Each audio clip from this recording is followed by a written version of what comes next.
오늘 말씀 제목은 아버지 저들을 사하여 주옵소서입니다.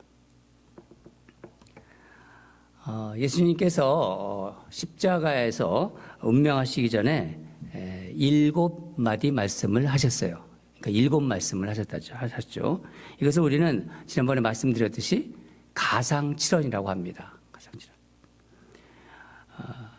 예수님의 양손에 그러니까 양손과 그러니까 발에는 큰 대못이 이제 박혀 있습니다. 여러분 십자가의 형틀이 이렇게 수직으로 세워지잖아요.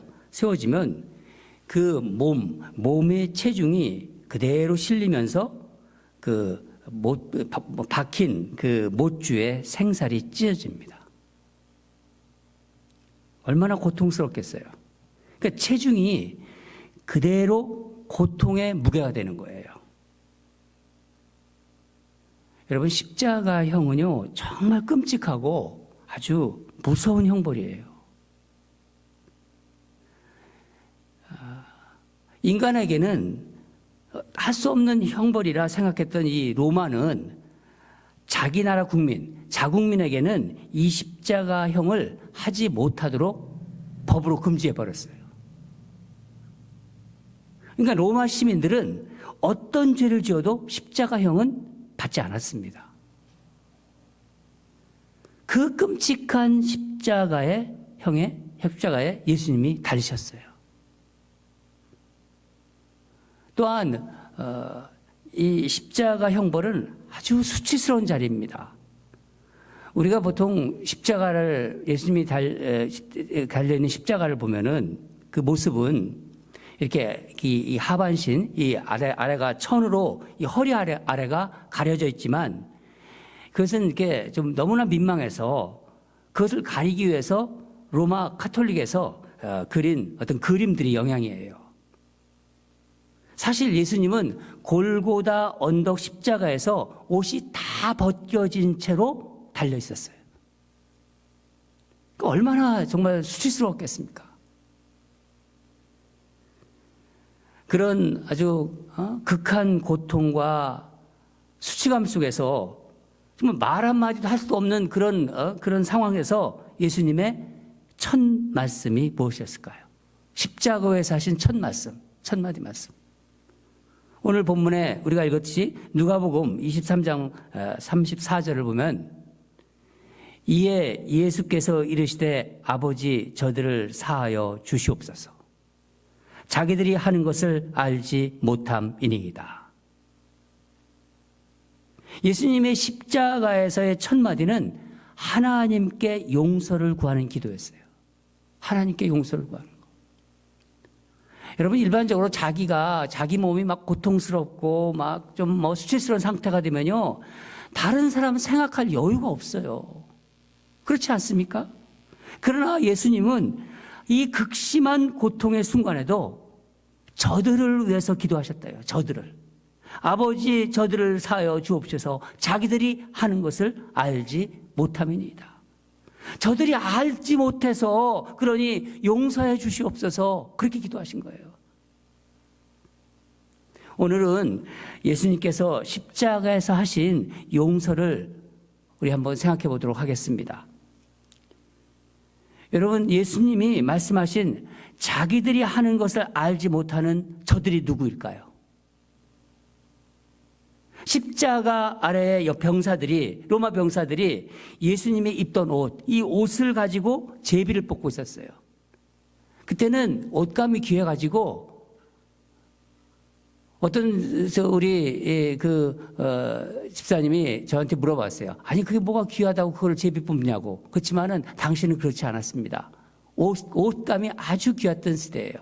그렇기 때문에 그 예수님이 입던 통옷도 제비를 뽑아서 찢을 수가 없기 때문에 그걸 제비 뽑아 가지려고 했던 거예요.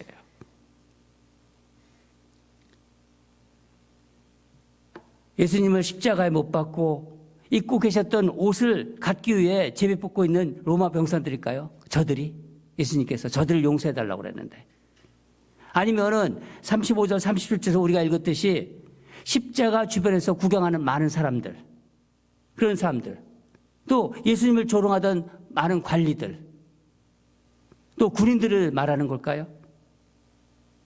물론 그럴 거예요. 가까이는 그런 사람들 것이고 멀리는 십자가형을 선호하는 빌라도나 당시 종교주의자들, 예수님을 십자가에 못 박아라 소리쳤던 그런 자들입니다. 그러나 우리가 영적으로 이것을 보면은요, 예수님을 거부한, 예수님이 이 땅에 오셨는데 예수님을 거부한 이 세상의 모든 사람들이 바로 저들이에요. 저들. 예수님은 인간의 죄 때문에 십자가에 못 박히셨어요. 그러니까 우리 모두의 죄, 우리 모두의 죄가 하나님의 아들 예수를 십자가의 죽음에 이르게 한 것입니다. 예수님께서는 제자들에게 이렇게 말씀하셨어요. 원수를 사랑하고 너를 핍박하는 자를 위해서 기도하라. 그리고 스스로 십자가에서 이 말씀을 지키셨어요. 자신을 십자가에 못 박는 자들을 용서해달라고 그렇게 말씀하시지 않았습니까? 아버지, 저들을 용서하여 주소서. 저들을 사하여 주소서. 저들을 용서해 달라는 것입니다. 그리고 변호까지 하셨어요. 왜? 자기들이 하는 것을 알지 못합니다. 자기들이 무슨 짓을 하는 건지 알지 못하다는 거예요. 변호까지 해주신 거죠. 여러분, 만약 예수님이 하나님의 아들이라고 생각했다면은 이런 끔찍한 짓을 할 수 있을까요? 절대로 그러지 못했을 거예요. 저분이 하나님의 아들이다. 누가 감히 이런 짓을 할 수 있을까요? 하나님의 아들에게 어떻게 그럴 수 있겠어요? 그럼 내가 모르고 죄를 지었다. 그럼 모르고 지은 죄는 괜찮은 건가요? 모르고 지은 죄. 모르고 지은 죄는 죄가 아닌가요? 여전히 죄예요. 죄예요. 우리가 보통 이런 말을 하죠. 아니, 어떻게 사람 살아가는데 어떻게 죄 안 짓고 살 수 있어? 여러분, 무서운 말이에요. 죄를 인정한다는 거예요. 그러면서 죄를 합리화합니다. 어느 목사님이 이런 말을 했습니다. 사람들에게 지옥이 어떤 곳인지 몇 초만 보여줘도 절대로 죄를 짓지 않을 것이다. 그랬어요. 지옥을 조금만 보여줘도 절대로 죄를 짓지 않을 것이라는 거예요. 모르고 지은 죄도 죄값을 받습니다. 그래서 예수님은 하나님의 아들인 자신을 십자가에 못 박은 저들의 죄를 용서해달라고 십자가 위에서까지 기도하신 거예요. 아버지여, 저들을 용서하여 주시옵소서. 자기들이 하는 것을 알지 못함이니이다. 예수님은 십자가 위에서 자신을 향한 모든 비난과 멸시, 조롱과 공격을 다 흡수해서 죄가 더 이상 힘을 쓰지 못하도록 하신 겁니다. 용서로 죄를 무력하게 만든 거예요. 예수님께서는 가장 고통스러운 그 자리, 십자가의 자리에서 가장 수치스러운 자리에서 용서의 기도를 하셨어요. 여러분, 한번 생각해 보세요. 예수님의 이 용서의 기도가 응답받았을까요? 하나님께서 응답하셨을까요? 예수님은 응답받았나요? 응답받으셨죠. 예수님이 십자가에서 하신 이 용서의 기도는 응답받으셨습니다. 그래서 우리가 예수를 믿게 된 거예요. 그래서 우리가 예수를 믿고 이 자리에서 예배를 드릴 수 있는 거예요. 사도행전 2장을 보면요, 이제 예수님이 운명하시고 성천하신 다음에 성령이 오시잖아요. 성령 받은 베드로가 많은 사람들 앞에서, 군중들 앞에서 외칩니다. 사도행전 2장 36절을 보면은 너희가 십자가에 못 박은 이 예수를 하나님이 주와 그리스도가 되게 하셨느니라. 이 설교를 들은 이 베드로의 설교를 들은 군중들이 어떻게 반응했나요? 설교를 듣자 군중들이 형제여, 형제들아, 우리가 어찌할까 하며 가슴을 치면서 통곡합니다. 베드로가 뭐라고 합니까? 베드로가 너희들 회개하고 예수 그리스도의 이름으로 세례를 받고 성령을 받으라. 그러면서 부활하신 주님의 복음을 전합니다. 그러자 그날 3,000명이 회개하고 세례를 받았어요. 어떻게 이런 일이 일어날 수 있을까요? 어떻게? 예수님께서 십자가에서 기도하셨기 때문입니다. 그런 일은 없었어요. 그전에는. 사도행전 7장을 보면요, 스데반 집사가 돌에 맞아 순교하는 장면이 나와요. 스데반 집사는 예수님의 부활을 전하다가 돌에 맞아 죽었습니다. 그가 돌에 맞을 때 자기에게 돌을 던지는 자를 향하여 어떻게 기도했죠? 사도행전 7장 60절을 보면은 주여 이 죄를 그들에게 돌리지 마옵소서. 무슨 말씀입니까? 저들을 용서해 달라는 거예요. 자기에게 돌을 던지는 자들에게 저들을 용서해 달라고. 이 기도가 응답되었나요? 그때 스데반이 이 죽음에 앞장섰던 사람이 누구예요? 제일 앞장선 사람이 사울이라는 청년. 이 청년이 누구죠? 사울이라는 청년이 예수님을 만나고 위대한 사도 바울이 되었어요. 여러분, 예수님이 십자가에서 마지막 용서의 기도는 바로 우리들을 위한 기도예요. 저와 여러분을 위한 기도입니다. 저들이 몰라서 그러니 용서하여 주시옵소서. 우리가 예수 믿고 구원받은 거예요. 그래서 우리가 예수를 믿게 된 겁니다. 여러분, 우리는 살아가면서 빈번히 죄를 짓고 실패하고 또 좌절하고 불순종하지요. 아니라고 말할 수 없습니다. 그렇지만 예수님께서 이 기도를 하셨기 때문에 늘 우리가 주님 앞에 나올 수 있는 거고 정결하게 되어서 주 안에서 새 날을 살아갈 수 있는 은혜를 받는 거예요. 예수님께서는 내가 너희를 용서한 것 같이 너희도 형제를 용서하라고 말씀하셨어요. 여러분, 예수님의 십자가는 용서의 십자가예요. 예수님이 십자가에서의 용서의 기도를 생각하며 한번 오늘 우리 자신을 한번 돌아봅시다. 저와 여러분, 혹시 내가 인생을 살아오면서 내 마음속에 여전히 용서하지 못하는 사람이 있나? 내가 정말 예수님의 십자가의 기도로 용서받은 자라면 나를 미워하는 자, 나에게 상처 준 사람을 용서하소서, 이렇게 기도하는 것이 마땅하지요. 내가 용서받았는데. 마음에 여전히 앙금처럼 내려앉아 있는 사람, 용서하고 싶지만은 도저히 용서가 안 되는 사람이 있습니까? 그걸 내버려 두지 마십시오. 용서하지 못하는 마음,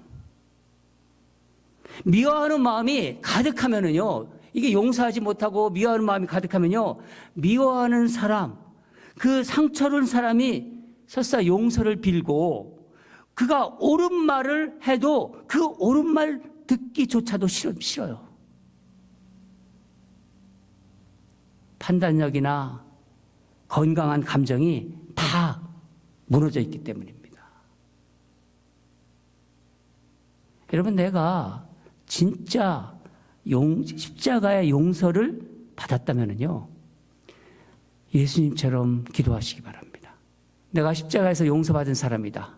예수님의 기도로 내가 용서받은 사람이다, 그런 생각이 드신다면은 예수님처럼 기도하시기 바랍니다. 아버지, 그 사람, 내가 미워하는 사람을 생각하면서, 나에게 상처 준 사람을 생각하면서, 아버지, 그를 사하여 주시옵소서.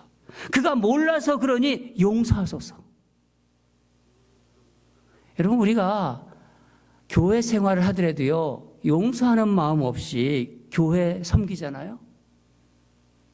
또 용서하지 못한 상태로 복음을 전하는 것, 사람들을 만나서 전도하는 것, 예수님하고 아무 상관이 없어요. 진짜 용서받은 사람은요, 자신도 예수님이 십자가에서 하신 용서의 기도를 할 수 있습니다. 용서하면은요, 치유가 임해요. 제가 이 말씀을 준비하면서 아주 오래전에 만났던 한 자매가 생각이 났습니다. 이 자매님은 결혼을 해서 시부모님을 모시고 또 남편과 아이들과 행복하게 살고 있었어요. 그래도 남편도 교회도 다니고 온 가족이. 근데 어느 날 남편이 자기 사랑하는 여자가 생겼다고 갑자기 짐을 싸가지고 나가버렸어요. 집을 나가버렸어요. 이게 뭐 정말 마른 하늘의 청천벽력 같은 일이죠. 이 집에서 살림만 하던 이 자매는요, 이거 너무 어이없는 일을 당하고 남편을 이제 찾아가가지고 아이들을 생각해서라도 제발 돌아오라고 아주 울면서 여러 번 사정을 했지만요, 그런 그 자매에게 이 청년, 이 남편은 이혼하자고 요구를 했대요. 우리 이혼하자. 그런 얘기를 들으면서 어느 날 자기가 너무 초라하고 비참하고 막 분해서 죽으려고 했습니다. 자살을 하려고 했지만은 그럴 수도 없고. 근데 이 일을 통해서 제가 좀 알게 되는데, 이 미국은요, 한쪽에서 이혼을 하려고 하잖아요. 그럼 아무리 다른 한쪽에서 이혼 안 하려 해도 이혼이 되더라고요, 이게. 자매님은요, 이혼할 수밖에 없었어요. 너무 기가 막히죠. 분하고, 하나님이 원망스럽고. 남편도 예수를 믿는데 어떻게 저런 일을 할 수 있을까? 아니, 도대체 주님이 살아계시다면 주님은 도대체 뭘 하시는 걸까? 막 이런 생각도 들고. 그런 마음이 왜 안 들겠어요? 기도도 한동안 못했는데, 그래도 믿음이 있으니까 하나님 앞에 나와가지고 어느 날 기도하는데, 십자가상에서 예수님께서 하신 말씀이 생각나더래요. 아버지, 저들을 사하여 주시옵소서. 자기들이 하는 것을 알지 못함이니이다.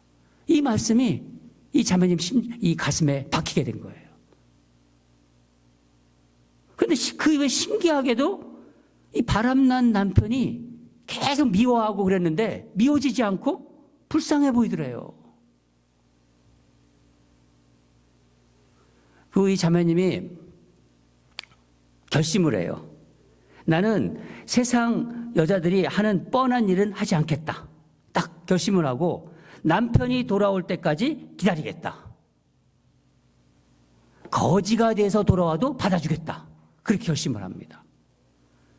그러면서 그때까지 어떻게든 이 가정을 지켜야 하기 때문에 생활을 해야 되잖아요. 그러니까 시부모님을 모시고 타주에 이제 언니가 살고 있는데, 언니가 이제 큰 식당을 경영하고 있었어요.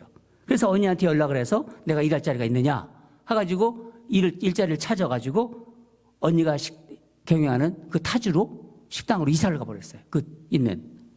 가서 돈을 벌면서 남편을 기다리겠다고. 떠나기 전에 이 자매님과 아이들을 좀 만났습니다. 그때 자매님이 이런 얘기를 했어요. 목사님, 죄가 우리 가정을 아주 휩쓸어 버렸어요. 그러더라고요. 아주. 그러나 저는 이겨낼 거예요. 제가 이 놀라운 것은 자매님에게 남편에 대한 미움이 하나도 없는 것 같아요. 어떻게 그렇게 변했는지. 마치 자기는 남편을 미워할 권리가 없다. 뭐 그렇게 생각하는 사람 같았어요. 그때 제가 이 자매님을 보면서 이런 생각을 했습니다.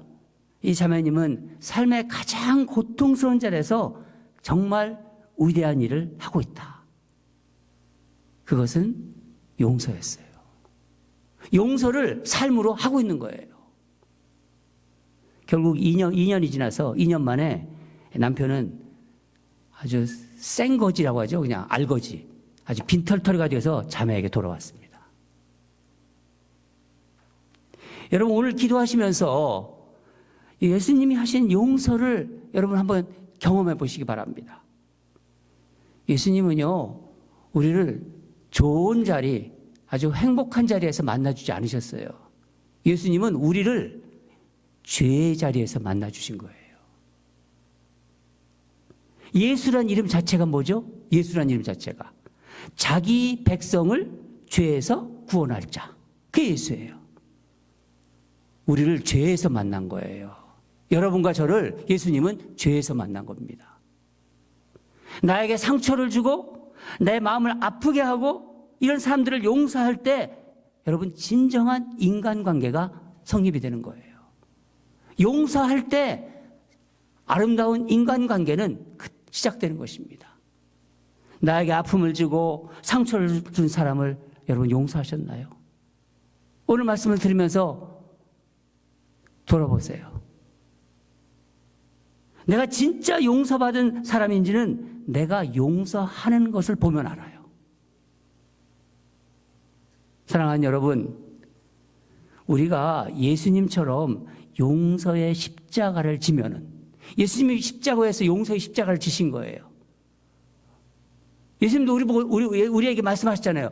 십자가를 지고 나를 따르라. 이 용서의 십자가를 지면 미움의 감옥에서 나올 수 있습니다. 용서할 때 비로소 내가 구원받은 자구나. 이 구원받은 자의 기쁨, 또 이 구원받은 자의 평안, 이 감격을 누릴 수 있는 것입니다. 저는 이 YBC 오늘교회 모든 권속들이 이 구원받은 자의 기쁨과 사랑과 평안을 누리기를 주님 이름으로 축원합니다. 다 같이 기도하겠습니다. 하나님 아버지, 예수님께서 십자가에서 그 고통을 당하면서도 저들이 알지 못하니